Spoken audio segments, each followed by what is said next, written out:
Hi weavers, welcome to my channel. అందరికీ నమస్కారం అండి. అందరూ ఎలా ఉన్నారు? బాగున్నారా? ఈరోజు ఈ వీడియోలో చూపించే ఈ రెసిపీ బేబీస్కి ఈ ఫుడ్ మనం ఈవినింగ్ టైంలో డిన్నర్ రెసిపీగా పెట్టాము అంటే పొట్ట నిండా తిని హ్యాపీగా నిద్రపోతారు. సో ఇది నేను గోధుమ రవ్వతో తయారు చేసింది. గోధుమ రవ్వ ఇంకా రైస్తో తయారు చేశాను. సో ఇవి రెండిట్లో కార్బోహైడ్రేట్స్ ఇంకా ప్రోటీన్స్ హై పర్సెంటేజ్ ఉంటాయి కాబట్టి పిల్లలకి హెల్త్ చాలా బాగుంటుంది. మేకింగ్ ప్రాసెస్ చూసే ముందు ఫస్ట్ టైం ఈ వీడియో చూస్తున్న వాళ్ళు ఛానల్ని సబ్స్క్రైబ్ చేసుకోండి. ఇలాంటి బేబీస్ రిలేటెడ్ ఫుడ్ నేను చాలా అప్లోడ్ చేసి పెట్టున్నాను. ఒకసారి ఛానల్ని చెక్ చేయండి. కంటెంట్ నచ్చితే షేర్ చేయండి. ఈ ఫుడ్ కోసం నేను 3 స్పూన్స్ రైస్ తీసుకున్నాను. నార్మల్ రైస్ తీసుకున్నాను. ఇవి మనము ఇలాగా డ్రై రోస్ట్ చేసుకోవాలి. బాగా రోస్ట్ చేసుకోవాలి. బ్రౌన్ కలర్ వచ్చేంత వరకు రోస్ట్ చేసుకోవాలి. ఒక 5 మినిట్స్ సిమ్లో పెట్టుకొని మనం రోస్ట్ చేసుకోవాలి. ఆ తర్వాత నేను సేమ్ క్వాంటిటీ గోధుమ రవ్వ తీసుకున్నాను. 3 స్పూన్స్ తీసుకున్నాను. ఇది కూడా మనం సేమ్ ఇలాగే డ్రై రోస్ట్ చేసుకోవాలి. క్రిస్పీగా వస్తుంది. కొంచెం కలర్ చేంజ్ అవుతుంది. అప్పటి వరకు మనము రోస్ట్ చేసుకోవాలి, లేకుంటే పచ్చి వాసన ఉంటుంది.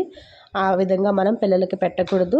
సిమ్లో పెట్టుకొని కొంచెం ఓపిక్గా రోస్ట్ చేసుకోవాలి. ఆ తర్వాత దీనిలోకి ఒక 1/2 స్పూన్ మనం జీరా తీసుకొని, ఇది కూడా ఒక 1 మినిట్ కూడా తక్కువే, సో తొందరగా రోస్ట్ అయిపోతుంది.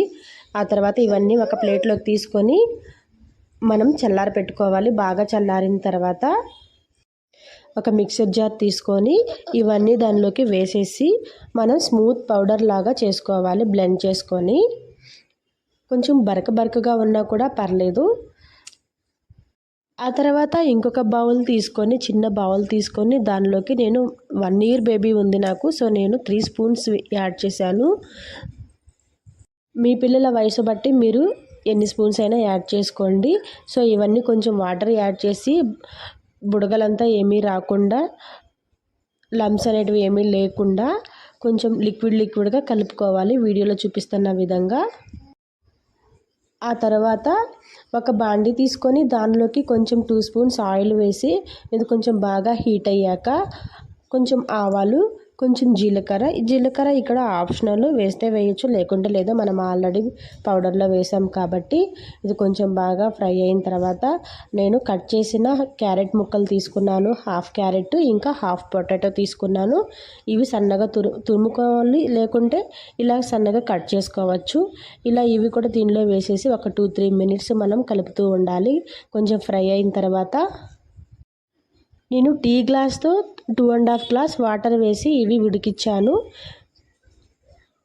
ఇలా ఉడికించేటప్పుడే కొంచెం 1 ఇయర్ అబోవ్ పిల్లలు అయితే కొంచెం సాల్ట్ యాడ్ చేయండి. లేదు 1 ఇయర్ బిలో పిల్లలకైతే సాల్ట్ యాడ్ చేయాల్సిన అవసరం లేదు. ఇవి బాగా మూత పెట్టి ఒక 2 మినిట్స్ ఉడికించామంటే వెజిటేబుల్స్ అన్నీ బాగా కుక్ అయిపోతాయి. ఆ తర్వాత మనం ఆల్రెడీ మిక్స్ చేసి పెట్టుకున్న ఈ మిక్చర్ తీసుకొచ్చి దీనిలోకి వేసుకోవాలి. ఇది బాగా కలుపుతూనే ఉండాలి. మనము తొందరగా ఉండలంటుకుంటుంది, సో అలా లేకుండా కలుపుతూనే ఉన్నామంటే కొంచెం దగ్గర పడుతుంది. ఆ టైంలో కావాల్సి ఉంటే కొంచెం నెయ్యి యాడ్ చేసి పిల్లలకి పెట్టండి. తర్వాత ఇది ఫీడింగ్ బౌల్లోకి మార్చుకొనేసి కొంచెం చల్లారిన తర్వాత పిల్లలకి ఫీడ్ చేయడమేను. సింపుల్ ప్రాసెస్ కానీ చాలా హెల్దీ ఫుడ్. ఈవినింగ్ టైంలో ఈ ఫుడ్ మనం పెట్టామంటే పిల్లలు హ్యాపీగా నిద్రపోతారు.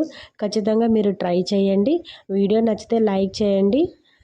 కంటెంట్ నచ్చితే షేర్ చేయండి. Thank you so much watching my video. Bye.